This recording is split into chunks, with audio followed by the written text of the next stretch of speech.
For a kid who grew up dreaming of the spotlight, becoming the top streamer in the world, #1 by every metric, wasn't just a win, it felt like destiny. Like the internet gods reached down and said, yeah, you.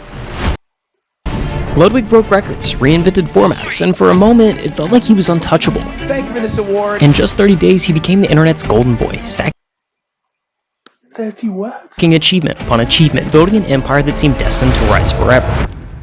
I thought from then on, I was going to be the biggest streamer in the world. But there was just one problem. The game of social media is broken. First of all, his setup is beautiful. I have to say that his setup is unique. Think of it like Jenga, where every success, every viral hit, every milestone adds another block to the tower, and the higher you go, the closer you are to collapse. You see, Ludwig wasn't just chasing the views, his entire self-worth was measured by them. And that's the trap you see over and over. Creators climb to the top, crown themselves kings, and then burn out trying to reverse the fall. But Ludwig realized something that most don't. If you don't like the game you're playing, change the rules. Okay, so just a quick note here, we started working on this video about a month ago, and we were almost done editing it right around the same time as the Mario Kart stream. What happened there and how certain things were handled was definitely disappointing, but with that being said, this video isn't about that. We made this video before any of that happened, and after a lot of debate, we decided to not shelve it, because we still believe in the story that it tells, and we think it's worth sharing. But this video really just focused. The story of Ludwig really begins in 2005, and during a 5th grade class presentation, he debuted a parody of the novel My Brother Sam is Dead, in which he cleverly retitled My Brother Slam is Dead. When he read one of his favorite jokes aloud, the classroom burst into laughter, and right there in that moment, the spotlight turned on. The dopamine hit, and he was hooked. From that point on, Ludwig was everywhere he could be, singing in the choir, co-starring in plays, leading pep rallies, and hosting school events like it was late-night TV. Alright, up next we have the interview portion, where all contestants will be lined up and at random selected with the spotlight to answer a question.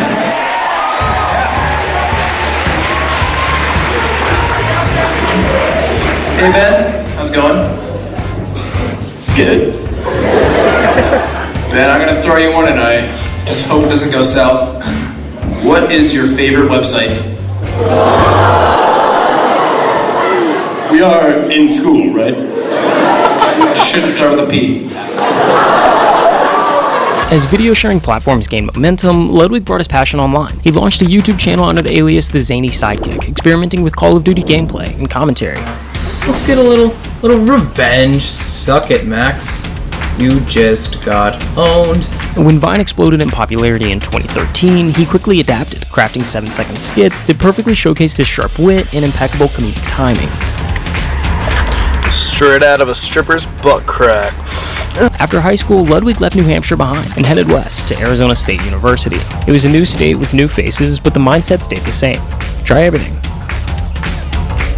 He was rejected from fraternities, passed over by clubs, comedy groups, a cappella groups. He kept showing up, but they kept saying no. For the first time, the stage felt far away. So, he built his own. Hey guys, welcome to Tempe Late Night. I'm your host, Ludwig. A bunch of misfits all turned out. Wait, what is his real name? That doesn't even sound normal. What kind of name is Ludwig? From that same ASU comedy group, got together and formed a rival. They called it Tempe Late Night, a scrappy little comedy group with an audience of 0. Sex is like Bob Ross. It's not premature ejaculation. It's just a happy little accident. The build was slow, but by the end of the year, Tempe Late Night began selling out shows, packing out seats. It had far transcended what the rival comedy show had ever achieved, taking the throne of the top comedy group on campus. Now, throughout all of this, Ludwig's dream was always the same. Late nights, a live audience, and his name in the lights. Think Fallon, Kimmel, or Letterman. The career of his dreams was to host a talk show. But somewhere in the middle of his junior year, fate threw a wrench in his Hollywood blueprint. It came in the form of a plastic relic from 2001, a Nintendo GameCube disc titled Super Smash Bros. Melee. What started as a casual hobby turned into a full-blown obsession. He'd spend infinite hours learning the mains, learning how to ledge lash. He discovered competitive Melee tournaments streamed on this little platform called Twitch, and he started watching, then studying. He got better than his friends and decided. Imagine being so old that they call Twitch little platform at your era. The little platform Twitch. You know, he knew Twitch before it became big. The Duke Dennis. That wasn't enough. The White Duke. He wanted in, so he hit the road. Local tournaments, hotel bar rooms, folding chairs, and CRTs. This was the minor leagues of competitive Smash. And here's how it worked. Once you got knocked out, you had two choices. Pack it up or pick up a mic. And Ludwig didn't win much, but damn could he commentate. Just waiting for Axe to get this 3-1. It really started at Runback 2017. He called matches with an infectious energy, cracked jokes that actually landed, and filled every silence like it owed him money. If a quiz is a quizzical, what's a test? And somewhere between the losers bracket and the after parties, Ludwig began to grow a name for himself in the Melee community. As his presence grew, so did his circle. He started running with some of the big names in the Melee world, guys who were already super well known in the scene, people like Slime. And that mattered, because for a while, Ludwig wasn't the guy. He was friends with the guy. I love Slime. Have you met Slime? I've met Slime. I'm a big fan of Slime. Okay, yeah, he's a legend. Now, remember Slime because he's going to be important later. But meanwhile, Ludwig had graduated college and made the leap, fully moved to LA, ready to start his first big boy job, running the website for a wine and spirits magazine. For a few glorious days, things were great. He wore button-ups, he showed up early, he felt important. But just weeks later, he was fired. Something about screwing up the site and maybe lying on his resume. I moved to LA for this job. I don't have anything. This would become a recurring theme over the next few years. A weird, wobbly balancing act between this Melee thing and paying rent. How do we finesse this guy to get jobs at NBC? Yeah, we're both writers. We need jobs. Slime and Ludwig had quickly became a fan-favorite duo in the Melee scene. Their chemistry on commentary was electric, and after a guest spot on Slime's Bad Melee podcast, Ludwig caught the bug. He figured, hell, why not try out this streaming thing on his own? Alright, 160. And honestly, his first few streams went surprisingly well. A dozen or so loyal Melee heads would tune in, keep the chat alive, and hang out for a few hours. Not bad for a guy figuring it out on the fly, but Twitch remained on the back burner. Every time Ludwig landed a new job, Snapchat, Best Buy, or wherever, streaming took a backseat, because dreams are cool, but rent's due on the first. Still, the itch never left, so he made a deal with himself. Stacked $10,000 in savings, enough to float a few months of full-time streaming. That was the goal. And after landing a head of marketing gig at a vaping startup called IQ Vapes, Ludwig started shoveling cash into that fund. But late 2018 changed everything. There was a Melee event in Las Vegas, Scar vs. Fendi. Big names, high stakes. Guy, I want to bet on it right now. Ludwig was on the mic and it was lightning in a bottle. The stream popped off. The They got the right man for the right mission. YouTube VODs went viral, and the entire Melee community took notice. No, he did. Oh my God! Then came the Hotels.com commercial that featured Ludwig, which was like kind of random, but whatever. What's up, gamers? Ludwig's a gamer. No, I'm a professional gamer. Then came the roast of Hugo Gonzalez, another Melee legend. Ludwig took the stage, mic in hand, zero hesitation, and he murdered. Again, viral. And suddenly, Ludwig stopped caring about the 9 to 5, started prepping his stream work during work hours. He showed up late and clocked in mentally somewhere else. Eventually, in early February 2019, he was fired. The savings account was still shy of the target, and the timing, a disaster like always. But the walls were closing in. The gun was pressed against the back of his head. If Ludwig wanted to become an entertainer, it was now or never. So starting today, I have left my job and I will now be streaming full-time on twitch.tv/Ludwig Auger. In his first full month as a streamer, Ludwig really just stuck with what he knew. Super Mario, Pokemon, and other closely related games. Day after day he went live and began to build a bit of a following. By the end of the month, the stats were honestly pretty solid. He streamed for a total of 145 hours, averaged 251 viewers, and made a little over $2,800. A great start at his new job. Now from this point forward, I'd say there were 3 big booms that really skyrocketed Ludwig's online career. And the first was in June of 2019. We have 2 off-limit things you guys aren't allowed to talk about. 1, chest hole. 2, the pimple, okay? That's it. It's ringing. Ah, kitty. I heard you have a chest hole. What the chat? Cutie Cinderella was a fellow Twitch streamer who at the time was actually a bit more well known than Ludwig. And as you longtime fans may already know, they to this day have remained close friends. Now, let's be clear, this stream wasn't a viral explosion moment, but it was the spark, the start of a pivot. Ludwig began shifting away from purely Melee-centric content, and leaning into a wider range of ideas that showed off his personality and charisma. Storytimes, over-the-top reactions, and monumental series like Letting Chat Spend My Money and Try Not to Laugh. I can never wear this in public! The summer of 2019 was a huge swing in momentum, and by December, Ludwig had cracked over 3,000 average viewers and amassed more than 125,000 Twitch followers. I've literally gone up 100 viewers saying nothing, just sitting in the just chatting section looking all cute as hell. 2020 kicked off with an unexpected boom, not just for Ludwig, but for content creators across the board. The breaking news, stay at home, that is the order tonight from 4 state governors as the coronavirus pandemic spreads. COVID sucked, there's no doubt about it. But while the world shut down, the internet lit up. Twitch didn't just grow, it exploded, practically tripling overnight. And Ludwig, he was strapped in and ready to ride the wave. His breakout moment came with PogChamps, an online chess tournament hosted by Chess.com that turned Twitch into the world's nerdiest coliseum. 16 streamers, names like XQC, Moist Critical, and of course Ludwig, duking it out for a $10,000 prize pool and digital bragging rights. PogChamps caught fire. Overnight, it became the event on the internet. Ludwig got knocked out of the top bracket early, sure, but the real show started in the loser's bracket. You want to do a little side wager? I'll give the 100 subs if you beat me. Easy money. He clawed his way to the semifinals, where he took down XQC and then hit the grand finale, a face-off with Moist Critical. Over 72,000 viewers tuned in live. It was by far Ludwig's most watched stream ever, smashing his previous peak by over 56,000. He lost the final in Game 3, but it didn't matter, because Ludwig was becoming a household name. I am Ludwig, Knight of the Moguls, fighter for the free. What do we stand for?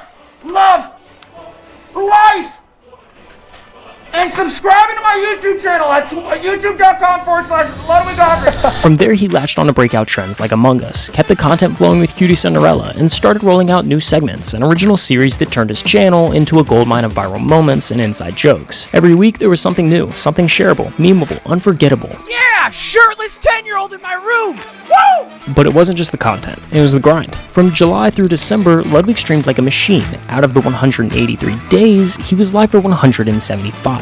That's only 8 days off in 6 months. And it paid off. By the year's end, he had cracked 1 million followers on Twitch and 1 million subs on YouTube. 2 platforms, 2 huge milestones, and 1 relentless creator. Every web designer has been there. You're on a call with a client and they end it with, Why does he assume I'm a web designer? Man, fuck. Why would I be something like that? It's confusing. those magical words. Fuck off. Then came February, and that streak ended. You see, Ludwig had planned a quick vacation, a quick visit with family back home and a ski trip in Maine. Time to chill, relax, reset. But on the first night, things went sideways. His appendix had nearly burst. Emergency surgery, the whole 9 yards. Everything went fine, thankfully, but he was forced to take a few weeks off. When he finally returned, something was off. The numbers dipped. Viewership slid. Not catastrophic, but definitely noticeable. Maybe it was the fear of going back to a normal job, or maybe it was ego. But either way, something inside of Ludwig snapped. Because what he did next didn't just bring the viewers back, it made history. Boys, today, for the first time ever, we are going to do an uncapped subathon.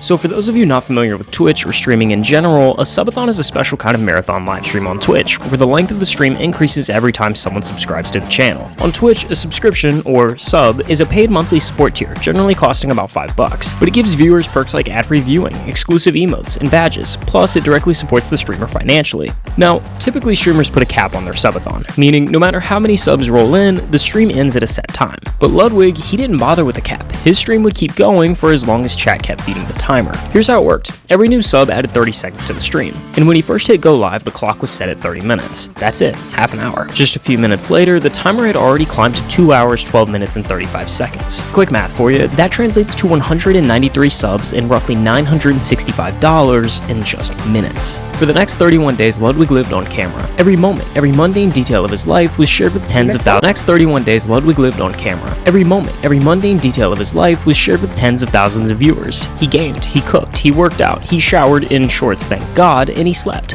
But even when he slept, the stream didn't stop. Every time Ludwig went to bed, he'd wake up finding the timer even longer than before. 30 hours, 40, 50. The thing says 60 hours, which seems a little high.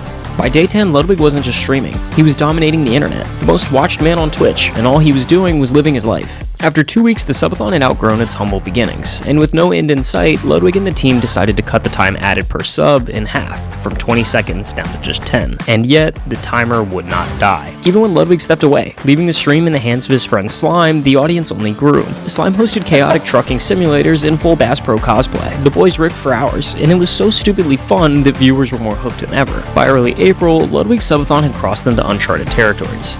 Donations spiked, viewers rallied, and eventually Ludwig and the team decided to hard cap the stream at 31 days. And because of that, a new goal emerged. Yo, Lisa. To break the record. I'm good. On April 13th, with the timer no longer extending, I don't know if you're still there. Sorry I missed you. But fuck, man. I was too locked in the video. I'll follow her. I feel I have to follow her just because I missed the conversation. I'm not used to people being nice to me in the chat, so whenever someone just comes to the chat, I'll be like, yo, what's good? I don't see them in time.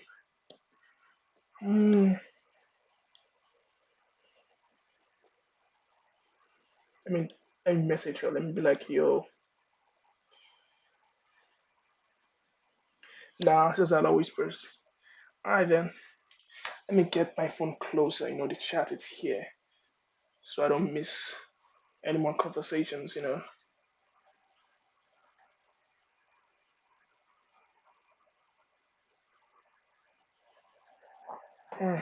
and tens of thousands watching, the number ticked upward. Ludwig had officially become the most subscribed Twitch streamer of all time. The last few hours were surreal. Tension gave way to nostalgia. The race car bed was destroyed in celebration. Donations poured in, not for time, but for charity. Ludwig pledged over $350,000 to causes like St. Jude's and the Humane Society. Then, as the timer hit 0, Ludwig sat quietly in front of his camera.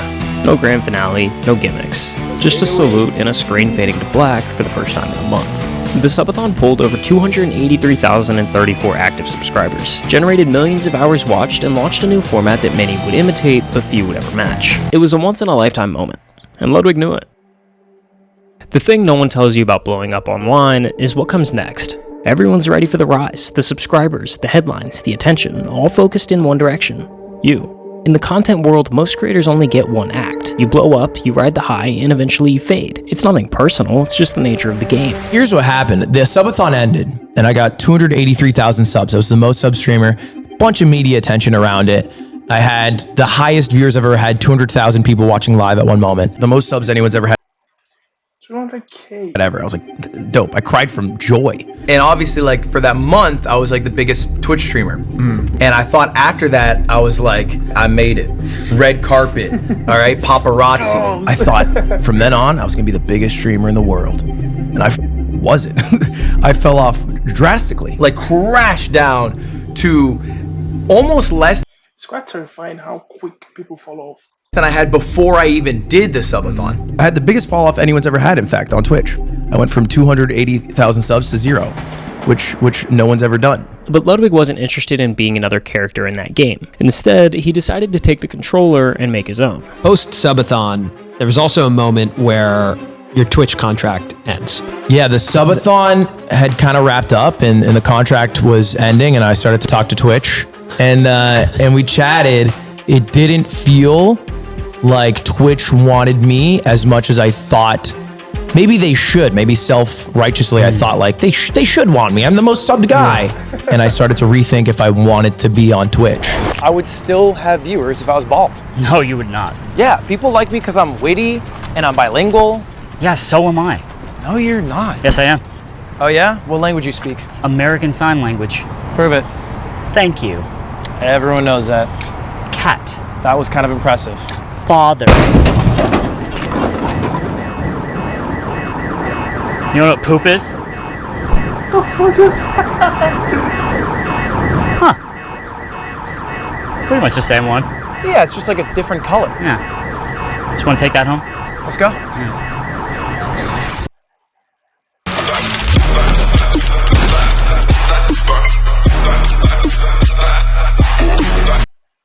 Ludwig didn't see his YouTube deal as a platform switch. He saw it more as a blank canvas. Not the kind you see in a museum where the final painting is already a perfectly crafted Mona Lisa, but the kind you use when you're about to watch a Bob Ross how-to because you don't know the first thing about painting. YouTube, I mean, they make you feel like you're having drinks with your buds at the table. And so talking with them more and more, I started to feel better about it. With YouTube backing him, he suddenly had the freedom to try anything, and that's exactly what he did. He wanted a space where he could talk about whatever he wanted. No chat weighing in live, no stress of getting banned on his main channel again, and somewhere he felt comfortable uploading videos that would help him in creating content. And this is the first time I've ever said this, but the reason that I created this channel in the first place is because I thought that I was going to start uploading videos on a different channel than the channel that I was live streaming from when I started my YouTube contract. And what it started to develop into is this channel became a place where I honed a skill that I was incredibly bad at, which is offline recordings. Every Mogul Mail upload was a surprise. There was everything from life advice, to personal updates, to commentary about creator slop. This is awkward, because this is 21 Savage who just released an album with Drake, scamming Aiden Ross out of thousands of dollars when he's worth eight something figures. It's a crazy thing to do even if you're not rich, but it's just extra levels of crazy when you are that rich, that famous, and also in front of 100,000 people. At the same time, he was giving away pieces of the empire that he had built throughout the years, and he wasn't handing out pieces in charity, but in loyalty. Earlier that year, Ludwig and his friends Nick, Aiden, and Slime started The Yard. I had an idea. We get our shit together, and we make a podcast. So, what about calling it The Yard? Okay? Well, that's okay. I don't know. That's good. I like that a lot. Why am I just figuring out that this exists? Hey, you like put it? her there. Okay. You did great. How do you do this all the time? You did this great. Another good idea out of Ludwig. I don't know. How do you always do it? How do you always do it? I like it. Just do it. Let's get started. Yeah. All right. The Yard was his way of saying thank you, because for Ludwig, those three guys were more than just friends. They had been there before the spotlight ever found its way to him, and instead of leaving them behind, they sat down in a couple of lawn chairs, turned on the mics, and talked like the cameras didn't exist. And it popped, with every episode getting hundreds of thousands of views and a Patreon with almost 59,000 members. The Yard was printing more money than Ludwig knew what to do with, so splitting the near $250,000 a month only felt right. It wasn't just a podcast, it was profit sharing disguised as a hangout. But Ludwig didn't want to just make things, he wanted to enable others to do the same, to help creators whose ideas were bigger than their budgets. I started a company called Off-Brand, with the idea of making events for not just myself, but other creators. Off-Brand Studios was officially launched on September 27th, 2022, with big expectations for the future. Now, event production is no easy task. The logistics, live problem solving, and massive behind-the-scenes efforts make it a constant challenge. Lucky for Ludwig, he had experienced employees lined up at the door. There were multiple people staffed from his own company, Mogul Moose, and even Beyond the Summit, the same production company that he worked with throughout his entire career.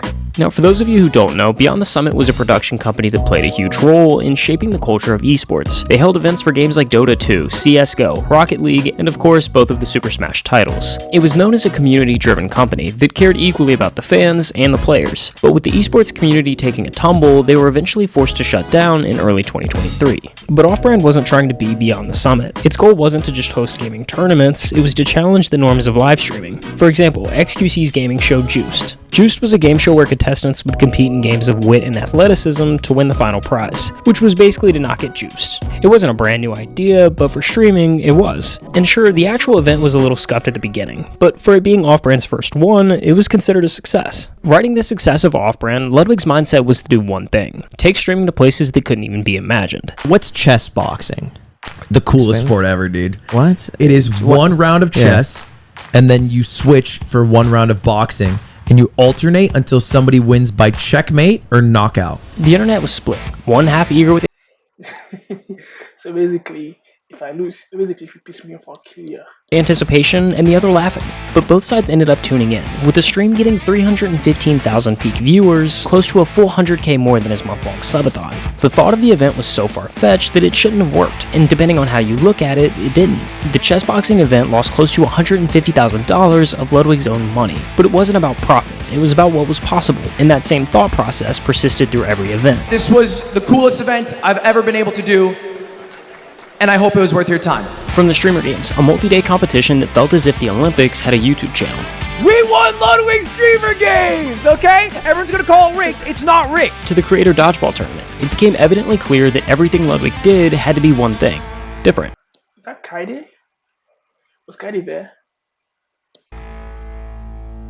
And for a while, that's exactly what Off-Brand was, a successful production company behind multiple events, many of which pulled a substantial viewership. But by late 2024, Off-Brand began to eerily resemble Beyond the Summit in more ways than one. Cracks started to show in a business model that proved nearly impossible to sustain. Production costs exceeded what most creators were willing or able to pay. In the end, the combination of an unstable industry and financial mismanagement led Off-Brand to officially shut down on December 13th, 2024. Unfortunately, yesterday we had to announce that we are closing down the production side of Off-Brand.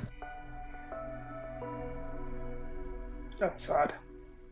In a space obsessed with being bigger, faster, louder, Ludwig's secret weapon is that he's never pretended to be anything that he's not. It's not talent, plenty of people are talented. It's not discipline, he streams maybe 4 hours a day. My ideal dream is that I stream 4 hours, 6 days a week, right? I have done maybe 4 hours, 6 days this month.